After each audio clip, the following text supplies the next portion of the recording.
1430 ঘটিকায় খবর পাই যে আমাদের হযরত শাহজালাল আন্তর্জাতিক এয়ারপোর্টে আগুন ধরেছে এবং তার পরিপ্রেক্ষিতে আমাদের এখানে 1450-এ আমাদের ইউনিট চলে আসে।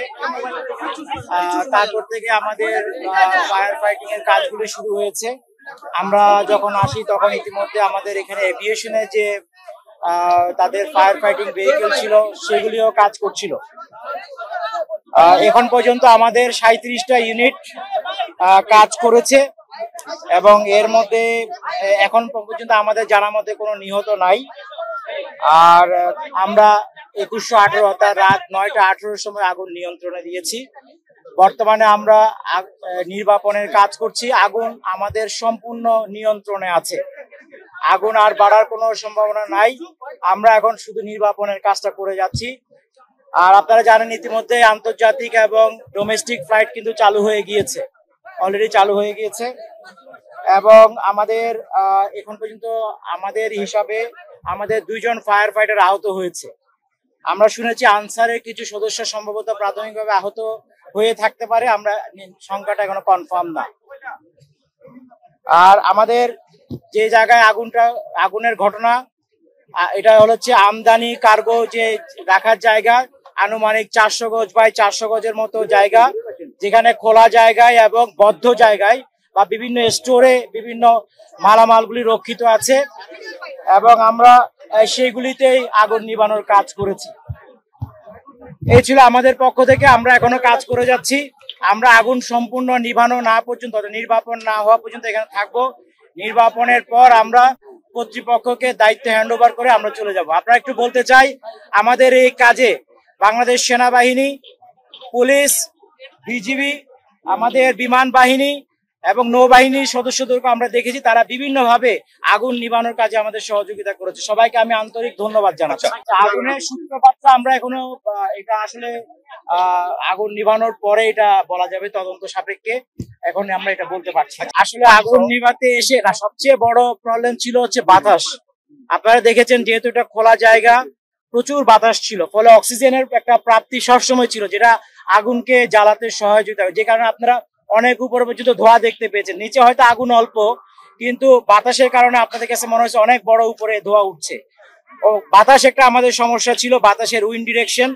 আর 2 নাম্বার হচ্ছে ভিতরে যে কার্গোর যে ভিতরে জায়গাগুলি, এগুলি খোপ করা, ফলে এবং এই খোপের মধ্যে আবার দেয়াল দিয়ে করা, ফলে প্রত্যেকটা খোপ পরিষ্কার মানে ক্লিয়ার করে করে আমাদের আগুন নিভাতে হয়েছে।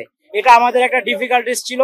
আর কিছু কার্গো ছিল খোলা জায়গায়, তো খোলা জায়গায় যেহেতু কার্গো ছিল, আপনারা দেখেছেন এয়ারপোর্টে খোলা জায়গায় কিছু কার্গো থাকে, সেগুলিতে খুব সহজে আগুন ধরে গেছে। যেহেতু বাতাস ছিল, বাতাসের ফ্লোতে দ্রুত আগুনটা ছড়াই পড়ছে। যাই হোক, আমরা সবকিছু আমাদের কন্ট্রোলে নিয়ে আসতে পেরেছি, সবাই সহযোগিতা করেছেন। আপনি এখানে উপদেষ্টা মহোদয় এসেছিলেন, আপনাদের সাথে কথা বলেছে, আপনারা দেখেছেন। আমাদের চেষ্টা জারি আছে এবং আমরা দ্রুত সময়ে চেষ্টা করেছি যাতে ইন্টারন্যাশনাল ফ্লাইট এবং ডোমেস্টিক ফ্লাইট চালু করে দেওয়া যায়, এবং সেটা অলরেডি হয়েছে। আপনি বললেন যে আগুন আর স্প্রেড করার সম্ভাবনা নাই, আপনারা কি রক্ষা করতে পারলেন এই এলাকায়? বিশেষ করে এটা এই মুহূর্তে বলা যাচ্ছে না, কারণ এটা কিছু রক্ষা হয়েছে, কিছু না, অনেক না। আগুন আমরা যখন আগুন নির্বাপনের কাজ চলছিল, তখন আমরা একদিকে আগুন নিভিয়েছি, আরেকদিকে আমরা জায়গা করে দিয়েছি জিনিসপত্র বের করে নিয়ে আসার জন্য। অনেক জিনিসপত্র আমরা দেখেছি বের করতে, এখন কি পরিমাণ কতটুকু এটা আসলে এই মুহূর্তে বলা সম্ভব না। আমাদের কেউ একজন সম্ভবত উপরে ড্রোন চালাচ্ছেন, এটা কিন্তু একটা আন্তর্জাতিক বিমানবন্দর, এখানে কিন্তু ফ্লাইং হচ্ছে।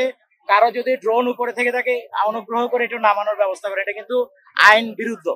আমরা যেটা বলতে চাই সেটা হলো, আমরা এখন কাজ করছি, কাজ করা অবস্থায় আমি একটা মন্তব্য করাটা ঠিক হবে না। আমরা এখন কাজ করেছি, কাজ শেষে আমরা বুঝবো কোন জায়গায় আমরা প্রবলেমগুলি ফেস করেছি, কারণ আমরা তো সবাই বিভিন্ন জায়গায় কাজ করছি। সম্মিলিতভাবে আমরা যখন মতামতটা পাবো, তখন আমরা বলতে পারবো কি কি মানদণ্ডটা ঠিক মতো ছিল না বা কোন জায়গায় তারা প্রবলেম ফেস করেছে। এখন তো আসলে আমরা সেইগুলি চেয়ে কিভাবে একটা আন্তর্জাতিক এয়ারপোর্টকে দ্রুত সচল করা যায় সেটাতে আমরা ব্যস্ত ছিলাম। আমরা সেটা আল্লাহর রহমতে করেছি। এখন আমরা বাকিটা আমাদের সবার সাথে বসবো, কোথাও কোনো সমস্যা ফেস করেছে কিনা, এক ভাই জানতে চাইলেন কোনো কিছু উদ্ধার করা সম্ভব হয়েছে কিনা, সেগুলি তখন জানা যাবে। এই মুহূর্তে এটা আসলে বলার, এখন আমাদের কাছে প্রথম প্রায়োরিটি হচ্ছে আগুনটাকে সম্পূর্ণ নিয়ন্ত্রণ এবং নির্বাপন করে ফেলা, সেটা আমরা করছি। ইতিমধ্যে আমি আমার বক্তব্যে বলেছি, আমরা যখন এসেছি তখন তো আগুন ছিল, আগুন অলমোস্ট ডেভেলপড স্টেজে আগুন ছিল। কিন্তু এই জায়গাটা হচ্ছে পুরোটা খোলা জায়গা। আপনারা সামনে গেলে দেখবেন প্রচুর খোলা জায়গার মধ্যে কার্গো আছে, বাতাসের প্রচুর বাতাস ছিল। আবার কার্গোর ভিতরে যে আছে ওগুলো কম্পার্টমেন্ট করা, খুব খুব কম্পার্টমেন্ট করা, এবং আপনার কংক্রিটের দেয়াল। তো ফলে এগুলিকে প্রত্যেকটাকে ফাইট করে করে আমাদের আগাতে হয়েছে। স্বাভাবিকভাবে যেহেতু বাতাস বেশি ছিল, ফলে দ্রুত যেহেতু খোলা জায়গায় যে এক্সপোজ যে আইটেম গুলো ছিল, শুকনো আইটেম, দ্রুত তাদের মধ্যে আগুন ছড়িয়ে গিয়েছে। আর আলটিমেটলি এই দাহ্য পদার্থের মধ্যে দিয়ে আমাদেরকে ফায়ার ফাইট করতে হচ্ছে। বাট আমাদের প্রথম চেষ্টা যেটা ছিল, এয়ারপোর্টের এই আমদানি কার্গো থেকে আর কোনো দিকেই যেন আগুন ছড়িয়ে পড়তে না পারে। 2 নাম্বার হচ্ছে আমরা আরেকটা যেটা চেষ্টা করেছি, সেটা হলো আমাদের কাছে কিছু কিছু তথ্য ছিল যে কোথাও কেমিক্যাল জাতীয় আইটেম ইম্পোর্ট করা থাকতে পারে। আপনারা জানেন কেমিক্যাল জাতীয় আইটেম যদি থেকে থাকে, সেই ক্ষেত্রে আমাদেরকে একটু বেশি সেফটি মেজারটা নিতে হয়, কারণ এখানে মানুষের জীবন হানির একটা ব্যাপার থাকে। সেটাও আমরা করেছি। তবে যাই হোক, আমরা আমাদের ছিল কিনা এটা এখন বলা যায়।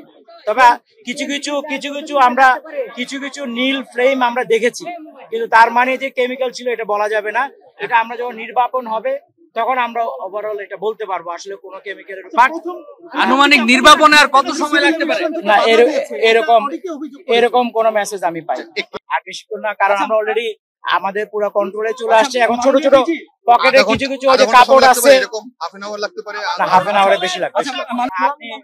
আপনি যদি একটু খোঁজ নেন দেখবেন ফায়ার সার্ভিসের পক্ষ থেকে যে সমস্ত প্রতিষ্ঠানে আগুন লাগছে, আপনারা যদি তদন্ত করেন দেখতে পারেন ফায়ার সার্ভিসের পক্ষ থেকে সেখানে যথাযথ নোটিশ প্রদান করা, ইন্সপেকশন করা, তাদেরকে সতর্ক করা, লাইসেন্স না দিয়ে এগুলো সব করা হয়েছে।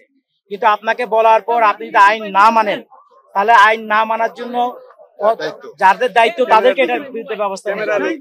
আমাদের দায়িত্ব হচ্ছে মানুষকে সচেতন করা, মানুষকে আগুন লাগলে বা কোনো দুর্যোগ ঘটলে তাদের পাশে গিয়ে দাঁড়ানো, তাদেরকে উদ্ধার করা। কিন্তু আইন প্রয়োগের জায়গাটা আসলে আরো অন্যান্য অথরিটির আছে। তবে আমরা মানুষকে সচেতন করি, মানুষকে বুঝাই। যে আপনি 3টা দুর্ঘটনার কথা বলেন, আপনি যদি খোঁজ নেন প্রত্যেকটা ঘটনায় দেখবেন আমাদের কোনো না কোনো ইনভলভমেন্ট ছিল সচেতন করার ব্যাপারে, তাদেরকে জরিপ করে তাদের ফায়ার সেফটি প্ল্যান নেয়ার ব্যাপারে আমরা আমাদের দায়িত্ব পালন করেছি।